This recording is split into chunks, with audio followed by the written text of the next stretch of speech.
Assalamualaikum warahmatullahi wabarakatuh. Selamat berjumpa kembali dengan kegiatan pembelajaran alamaku. Setelah kemarin, kalian sempat libur sejenak dalam kegiatan pembelajaran, yaitu menikmati indahnya libur semester genap.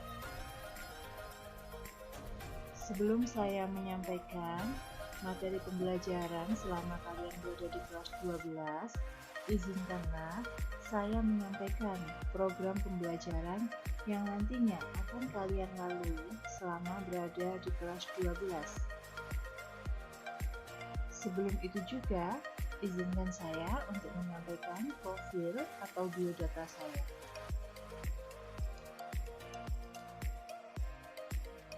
Untuk nama saya Sulfia Handayani, biasanya dipanggil Bu Sulfi. Untuk tahun ini, saya hanya menjabat sebagai guru mata pelajaran matematika, khususnya untuk kelas 11 akuntansi dan kelas 12 teknik pengelasan. Alamat rumah saya, Desa Tebalauan, RT 1, RW 1, Duduk Sampingan. Saya rasa kalian sudah tidak asing lagi dengan saya, karena dulu ketika kalian pertama kali masuk di SMK, kelas 1 atau kelas 10, sayalah yang mengajar pelajaran matematika di kelas kalian. Selanjutnya anak-anak, saya akan menyampaikan program pembelajaran yang akan kalian lalui, khususnya untuk kelas 12 teknik pengelasan. Yang pertama, materi apa saja yang akan kalian peroleh selama di kelas 12? Ada 9 materi yang nantinya harus kalian kuasai selama kalian mengikuti pembelajaran di kelas 12. Apa saja itu? Yang pertama, ada materi peluang. Kedua, kajian statistika. Ketiga, ukuran data tunggal. Keempat, ukuran data kelompok. Kelima, nilai limit fungsi aljabar. Keenam, turunan fungsi aljabar. Ketujuh, nilai maksimum dan minimum. 8, integral. Yang kesembilan adalah luas permukaan dan volume benda putar. Kesembilan materi ini nantinya harus keseluruhan kalian kuasai. Yang kedua, ada pembagian materi untuk semester ganjil dan semester genap. Pembagian materi untuk semester ganjil dan semester genap saya rencanakan seperti ini. Untuk semester ganjil, kalian harus menguasai ke-9 materi yang tercakup di atas tadi, mulai dari peluang sampai luas permukaan dan volume benda putar. Jika memang waktu yang kita punya mencukupi untuk kita mempelajari ke-9 materi, karena memang saat ini kita terkendala dengan adanya pandemi COVID-19. Untuk semester genap, di situ saya canangkan kita mengulang materi untuk persiapan UN atau untuk ujian masuk perguruan tinggi bagi yang akan melanjutkan. Ini hanya program, tapi nanti jika di tengah jalan terjadi kendala lain, yaitu waktu, sehingga kita tidak bisa mempelajari ke-9 materi tersebut, maka sebagian materi akan saya alihkan di semester genap. Selanjutnya, untuk yang ketiga, kompetensi dasar apa saja yang harus kalian kuasai selama kalian mempelajari 9 materi yang sudah saya jelaskan tadi.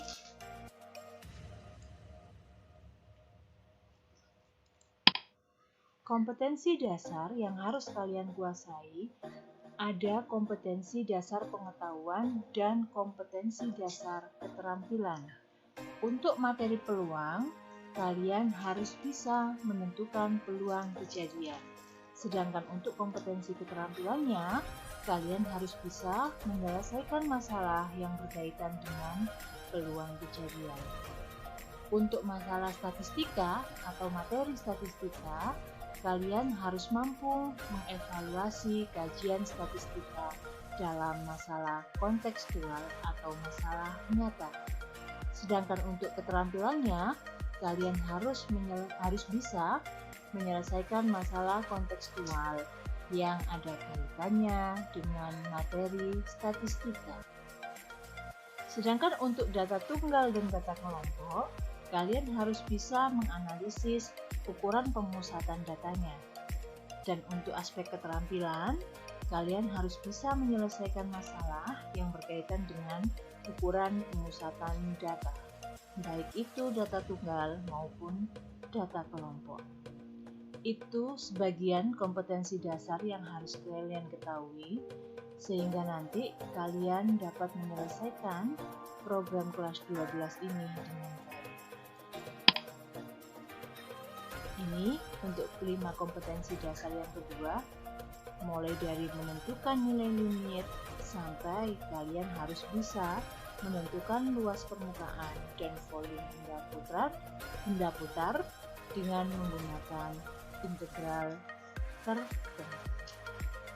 Yang keempat, anak-anak, bagaimana sistem pembelajaran yang akan kita lakukan sementara waktu ini selama masa pandemi COVID-19.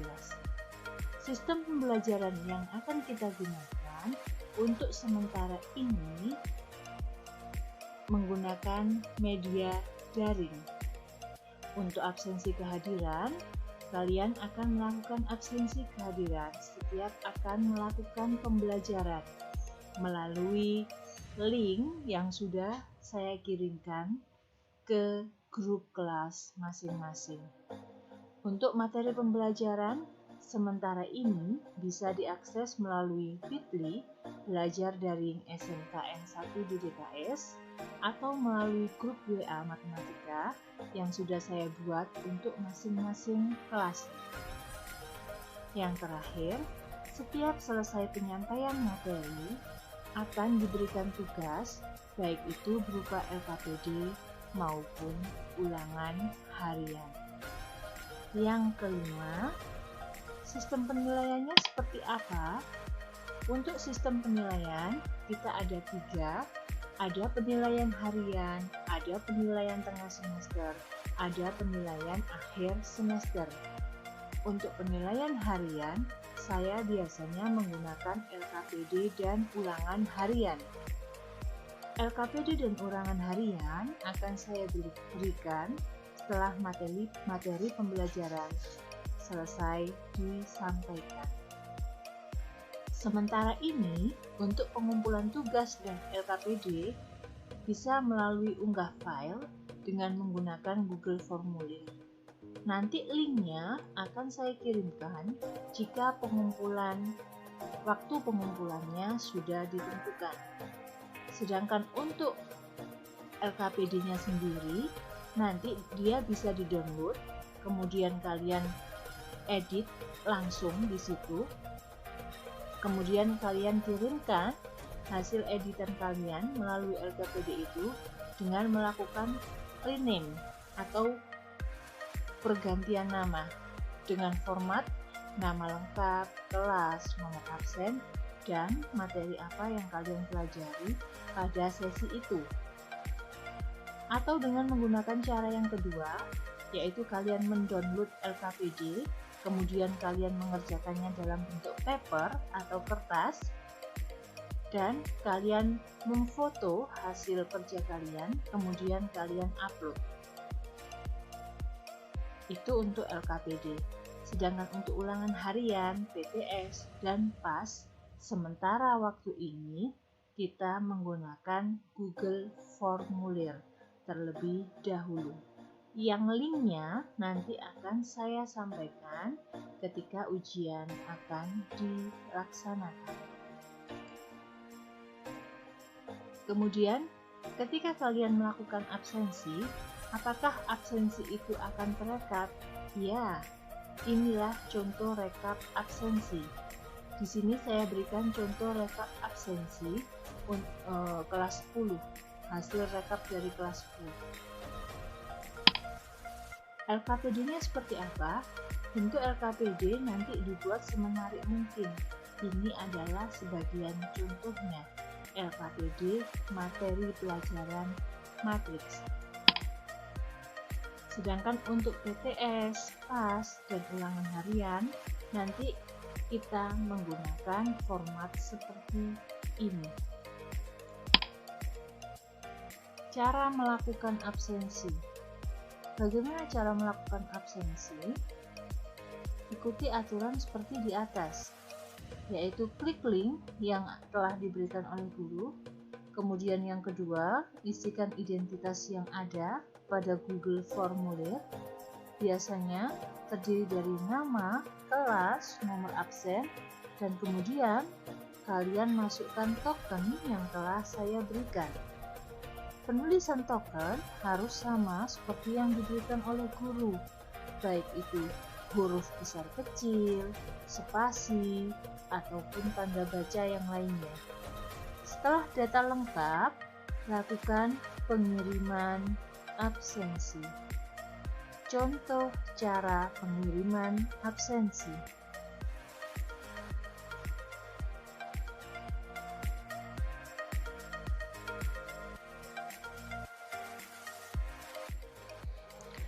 Cara melakukan absensi.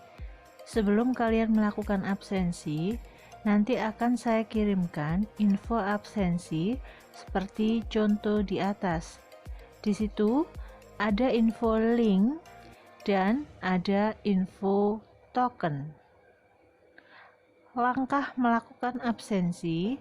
Yang pertama, kalian klik link yang sudah tersedia sehingga akan muncul tampilan seperti itu. Selanjutnya, silakan isikan identitas kalian, yaitu nama lengkap, kelas, nomor absen. Di bagian terakhir, nanti akan muncul token. Token yang kalian isikan berasal dari info absensi yang sudah saya kirimkan sebelumnya. Penulisan token harus sama, baik itu huruf besar, spasi, maupun tanda baca yang lain. Setelah semua terisi, kemudian klik kirim. Akan muncul tampilan seperti di atas. Jika sudah muncul tampilan seperti itu, maka absensi kalian sudah berhasil dan jangan diulang lagi. Cara mengumpulkan LKPD. Langkah-langkahnya, kalian rename dulu tugas dengan ketentuan nama, kelas, nomor absen, dan materi yang disampaikan. Kemudian, kalian klik link yang sudah saya berikan, masukkan identitas lengkap, kemudian upload tugas yang dikumpulkan melalui Google Form. Langkah yang terakhir, kalau dia sudah terupload sempurna, klik kumpulkan. Berikut adalah cara mengupload tugas.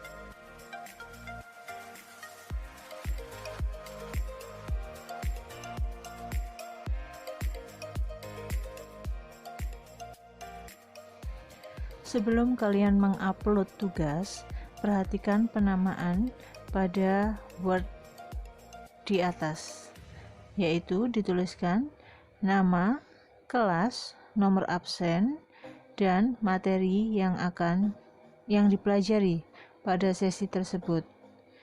Jika penamaan sudah betul, kalian tinggal melakukan upload file melalui Google Form.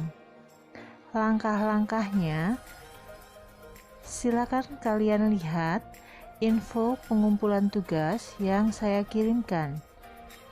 Kemudian ada link dan token. Untuk pengumpulan tugas, silakan klik link yang sudah disediakan. Maka akan muncul tampilan seperti di atas.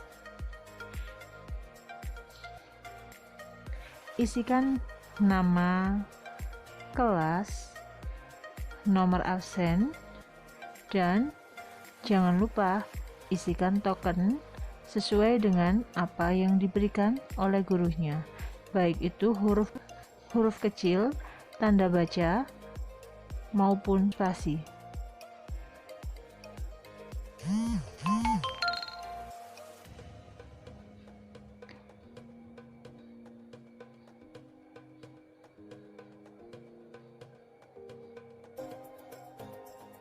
Jika token sudah terisi, maka klik tambahkan file yang siap untuk dikirim.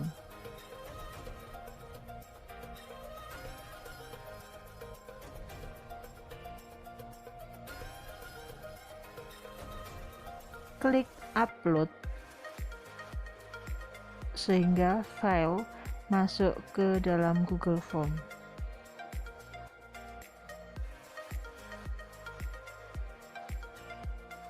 Jika upload sudah sempurna, lakukan pengiriman tugas. Maka akan muncul tampilan seperti di atas yang menandakan tugas kalian sudah terkirim.